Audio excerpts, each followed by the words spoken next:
Secretario de Hacienda, doctor Videgaray Caso, senadoras, senadores. Secretario, con su primera participación con todos los indicadores nacionales que nos propuso, más bien que vino a presumir, no entiendo entonces por qué algunas empresas se quejan o micros o las MIPYMES que no hay crédito, por qué los trabajadores se quejan de que no les alcanza el salario y no hay trabajo, y la verdad es que todos los indicadores que deben de subir, usted los tiene ahí, los que deben de bajar, los baja, y no es una realidad con lo que vivimos del día a día en este país. Pero pasamos al tema del crecimiento, que al final es como se puede medir a este país.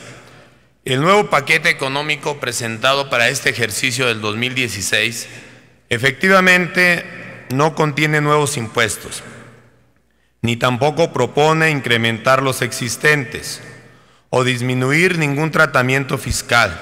Sin embargo, lo anterior no es congruente con la realidad que vive este país, ya que los ajustes a la baja en estimaciones del crecimiento del Producto Interno Bruto en los últimos 3 años demuestran que la economía ha ido en un franco retroceso.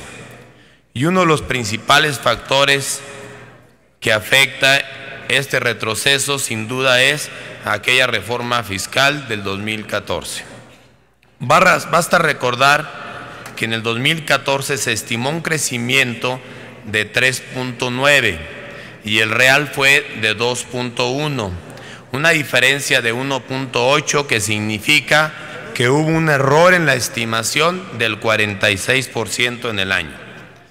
De igual forma, para el 2015 se dijo que el crecimiento de México sería en 3.7 y si bien nos va, estaremos en el 2.2 según los datos del Banco de México, lo que significa que existirá nuevamente una variación y un error en el cálculo de más del 40%.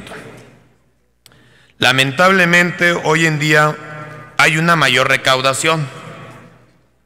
No significa que haya un crecimiento por este incremento a la recaudación. Lo lógico es que si la economía mexicana crece, se recaude más, cosa que en México no es así, situación que viene a confirmar que las reformas fiscales solo han sido terriblemente recaudatorias. Y para esto un cálculo, el impuesto sobre la renta se estima para el próximo año en más de 1.2 billones. Significa que toda la estrategia de inversiones y deducciones, no vayan a descontar el anterior, de las deducciones realmente ha ejercido una presión en la recaudación del impuesto sobre la renta. Pero lo comparo con el IVA, donde solamente habrá un incremento que se estima del 2% real. Y el IVA es el que nos marca inmediatamente la pauta al consumo interno. Por lo cual, insisto en que esta reforma solamente es recaudatoria y no un crecimiento, porque no existirá un mayor consumo interno y el IVA no lo dice. Ahora bien, nuestra preocupación es que para el 2016 se está estimando un crecimiento, y ya lo puso variado para equivocarse menos, del 3.6 máximo. Pero si se sigue con las mismas políticas fiscales, nuevamente no se logrará. Se ha incrementado la base de contribuyentes, lo ha dicho 2 veces, pero siempre los contribuyentes cautivos son los que están pagando estos impuestos, y más con fiscalización de parte del SAT. Por lo antes comentado, es necesario implementar estímulos fiscales que promuevan el crecimiento económico, impulsen la generación de fuentes de trabajo, el ahorro y la reinversión. Es urgente implementar diversos incentivos que puedan revertir los efectos negativos que ha causado dicha reforma.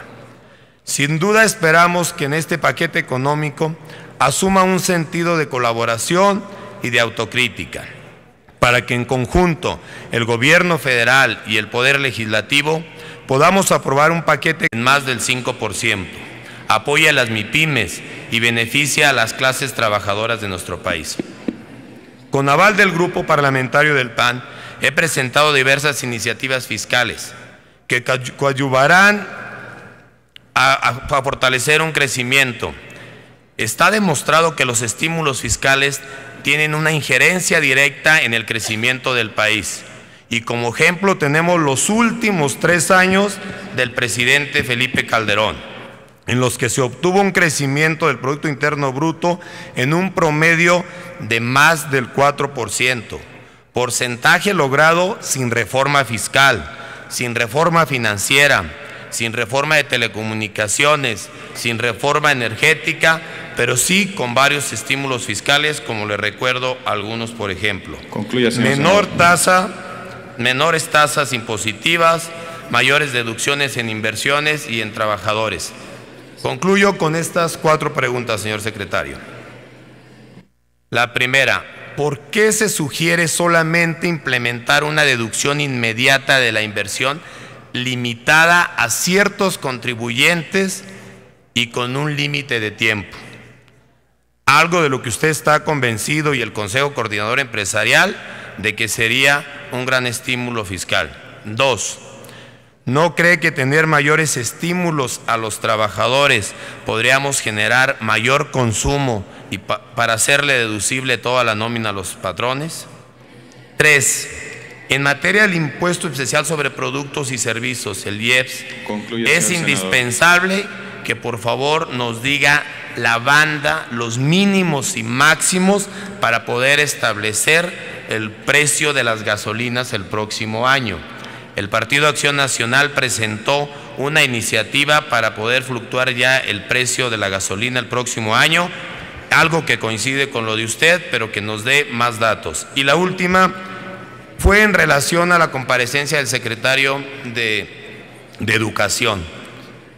Se le proponía que se estimulara más la educación privada. Vea, el 9.6% de la educación básica es de privados. Señor senador. O se ahorran 320,000 millones de pesos por la educación privada.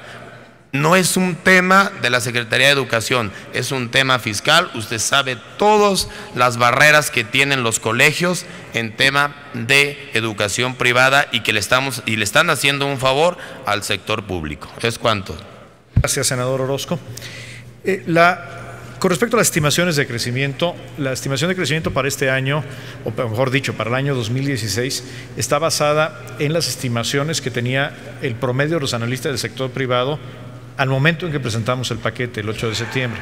La recomendación respetuosa que hacemos a la Cámara de Diputados y en su caso a la Cámara de Senadores es que, como se hizo con el precio del petróleo el año pasado, si la variación de las estimaciones del sector privado es relevante, pudieran ajustarse a los parámetros. El interés es que tengamos una ley de ingresos aprobada con base en parámetros realistas y sí conservadores. La única excepción es el precio del petróleo, que está basada en el nivel que ya cubrimos para la mezcla mexicana de exportación para el año que entra a través de operaciones de derivados. Las estimaciones del impuesto sobre la renta están basadas en lo que estamos ya observando para el año 2015. El crecimiento que observamos en la ley de ingresos para 2016 se basa en lo que ya ocurrió en 2015 y mucho tiene que ver con que una parte por lo menos es que en los pagos que están haciendo los trabajadores del sector público, particularmente en el sector educativo, puesto que al centralizarse la nómina, ahora sí se está descontando y se está pagando completos los impuestos que corresponden al sector educativo. Eso es parte del efecto que explica este crecimiento que, coincido, es alto en el impuesto sobre la renta. En el impuesto al valor agregado, lo que estamos observando en la estimación es también consistente con lo que se está recaudando este año, en el cual el monto de devoluciones ha sido sustancialmente más importante que en el año pasado. En 2014, por motivos que explicamos en la comparecencia hace un año, tuvimos una disminución en el ritmo de devoluciones, lo cual se ha reactivado este año y por lo tanto la recaudación neta del impuesto sobre la renta ha tenido un menor dinamismo que la recaudación bruta. Y este efecto se traslada también al año que entra cuando se compara con la ley de ingreso aprobada, no con la recaudación que ya estamos observando en 2015. Voy a sus preguntas, señor senador. La deducción inmediata de inversiones es finalmente un financiamiento fiscal. porque las empresas siempre tienen derecho a deducir las inversiones en el régimen normal conforme se van depreciando. Cuando se deducen de manera anticipada, el fisco le está otorgando un financiamiento al contribuyente. En este caso, el financiamiento estamos convencidos que no lo necesitan los grandes contribuyentes, que tienen acceso amplio al crédito, pero se propone restablecer este beneficio para las empresas que sí lo necesitan, que son las pequeñas y medianas empresas. Se propone al Congreso de la Unión un umbral de 50 millones de pesos, que sin duda será revisado por el Congreso de la Unión, pero lo importante es que el beneficio, que insisto, es un financiamiento que otorga el fisco al contribuyente, sea para los contribuyentes que realmente lo necesitan, y creemos que son las pequeñas y medianas empresas de todo el país, porque no se propone que este financiamiento sea solamente, sea excluyendo como se hacía antes a las áreas metropolitanas, las 3 áreas metropolitanas más importantes del país, sino que sea para todo el país. Con respecto al tratamiento de las deducciones de las prestaciones exentas, aquí un objetivo de política pública, más allá de la recaudación, ha sido evitar que sigan creciendo la compensación, el pago a los trabajadores a través de rubros que no se contabilizan para el ahorro para el retiro, que no son parte del salario de cotización. Lo que hemos observado a partir de la vigencia de la reforma hacendaria, que limitó las deducciones de las prestaciones exentas o la llamada previsión social, es que efectivamente ha crecido más el rubro de sueldos y salarios y menos el de otras prestaciones. Y esto sin duda beneficia, más allá de la consideración tributaria recaudatoria, beneficia al trabajador porque hay una mayor contribución para el ahorro, para el retiro. Con respecto a la banda específica, lo que se propone es que la banda se fije al final del año, teniendo la información completa de precios más cercana al inicio del próximo año. De fijarla con los precios actuales, pudiéramos el Congreso de la Unión o el Ejecutivo Federal tomar una decisión equivocada con información obsoleta. Por eso se propone que esto se haga con información al cierre del año. Estoy seguro que esto será, los aspectos técnicos de este artículo de la ley de ingresos se habrán de revisar con cuidado en ambas cámaras. Y con respecto a la educación privada, el tiempo, al igual que a mí, que ya se me acabó, se le estaba acabando también a usted, pero estamos con mucho gusto para atender las propuestas que tenga usted o cualquier otro senador de la República, siempre bajo la convicción del gobierno de que la educación, como lo marca la Constitución, debe ser educación pública, gratuita y laica. Se me permite, señor presidente, con respecto, ya no está aquí el senador Delgado, pero si me lo permite, el formato de la comparecencia no lo autoriza, pero habré de responder por escrito a las observaciones y preguntas del senador Delgado en un ánimo de rendición de cuentas y de aportar elementos que sean útiles para la discusión de la ley de ingresos en la Cámara de Senadores. Muchas gracias.